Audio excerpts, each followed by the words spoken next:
Let's get started. Do you want to go with me to my office, Stella? Mom asks the Sunday after Thanksgiving. I need to catch up on some work. Mom sometimes has to go to work on the weekends when it's really busy at the office. This time, it's because she took a few days off to spend time with Abuelo and Tia while they were visiting. Yes, I say. I race upstairs to change out of my pajamas. I love tagging along with Mom to work. I like to see where she spends her time every day while I'm at school. Nick normally goes biking with Jason instead, so it's our special outing. Mom has an important job as a boss at a radio station, which means she has to look professional all the time. She even has to wear high heels that make her super tall. I like to try them on sometimes, but I can only walk in them for a second. I love the noise they make, though. Since it's the weekend, we both wear sneakers instead. Instead of driving, we ride the metro train to Mom's work downtown. The train station is covered in signs that say Metra, the way to really fly. As we ride the train, I like to pretend I'm a grown-up like Mom. I even borrow her briefcase to carry my fish book to read on the train. I read all about clownfish on the ride. Did you know that the real name for a clownfish is anemone fish? Mom nods while checking her email. I heard that once. Well, did you also know that male anemone fish take care of the eggs? She puts down her phone. That I did not know. Lucky anemone fish moms. Mom looks out the window for a second. I feel bad that she has to do everything by herself. Dad's not around and he never sends money. The excuse for why he never helped before was he had no money. But now that he works for Tio Carlos, there isn't really an excuse. Mom flutters her lips and turns back towards me. Okay, my little sea explorer, she says, wrapping her arm around me. Tell me more fun fish facts. After I tell her more about the anemone fish for the rest of the ride, we get to her office. I'm excited. Going to work makes me feel important and grown up. As we enter the building, we have to wave a badge. What does closed circuit television mean, Mom? I say, pointing to a sign. It means that there are cameras recording who comes in and out of the building. Cool, she laughs. Near the elevator sits a security guard named Carl who wears an official uniform. Working again, Miss Diaz? Just for a little while, Carl. Carl waves at me. I salute him back. After opening a bunch of doors with Mom's badge, we finally get to where she works. From there, we pass the vending machines with food I've never seen before. What's a honey bun, Mom?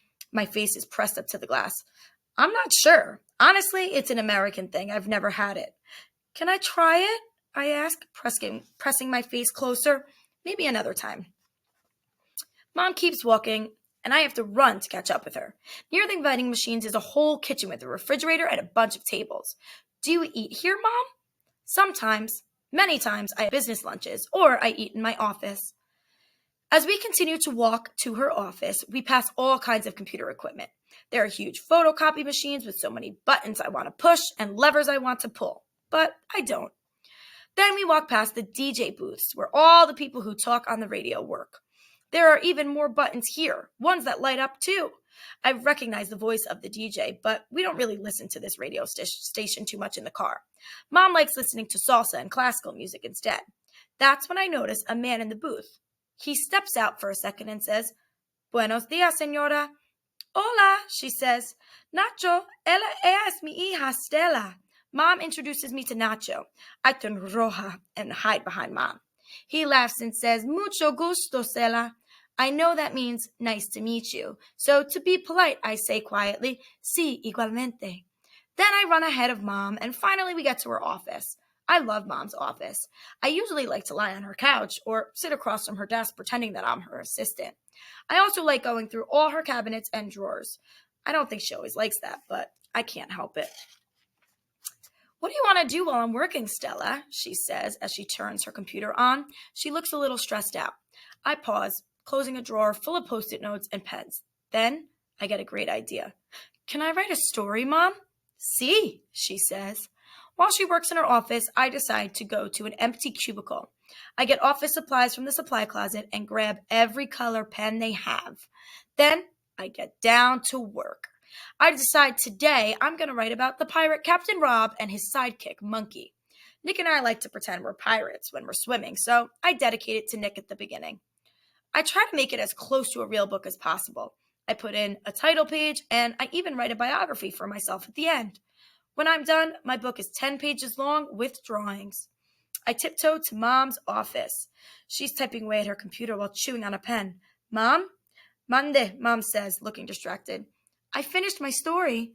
Wonderful. I'm almost done too. Okay, I say. But it takes her a little bit longer than she says. I get bored waiting, so I explore around the office a bit. I even make myself a cup of hot cocoa in the kitchen. That gives me even more energy, so I quietly run from cubicle to cubicle, peeking in to see everyone's pictures and decorations. Finally, I make my way back to her office. Sorry, Stella. Really just a couple more minutes, then we'll eat lunch, she says, typing away on the computer. While she finishes, I lie on her couch and hang my head over the side. I look at her and her office upside down. She has a few pictures of Nick and me up on the wall. She also has one of my drawings. It's one that I did on our trip to Wisconsin Dells from a couple of years ago. It was one of our last trips as a family before my parents divorced. I did a drawing of the little deer and pine trees we saw as we rode on the sled. I look over at Mom. Mom looks so serious as she works. I feel bad that Dad isn't so good at being a dad. If he was, Mom wouldn't have to work so hard. I wonder if she likes her job. I don't even realize that I say it out loud.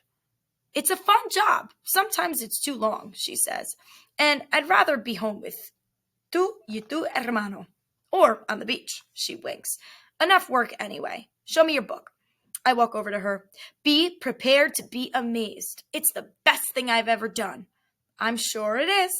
We read my book together. It's the epic story of Captain Rob and Monkey, who go in search of treasure and the evil pirate who tries to steal it.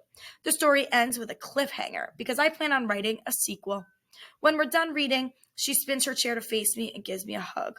I love it, Stella. I know what will make it more official. We can do it while we're leaving. She locks up her office, and we walk over to the room with the photocopier and the other fancy machines. She heads to the one that looks like it has giant teeth and grabs a coil, a piece of plastic, and a piece of black paper. Por favor, she says, motioning for me to give her my story. She puts the plastic in front. Then she puts the black paper on the back. Next, she inserts the coil around the giant teeth in the machine. Before she grabs the big handle, she says, watch your manitas. I move my little hands. Then there is a big snap. My pages are bound together. I squeal. It's a book!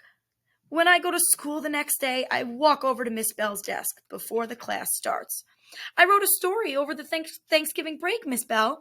That's wonderful, Stella, Miss Bell says. Do you want to read it out loud to the class? I shake my head no. What if I help you and we read only a little bit? I guess so.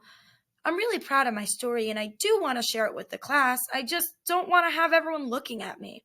The last thing I want is a repeat of the first day of school. When class begins, Miss Bell stands up in front with my book. Look at what one of your classmates did over the weekend.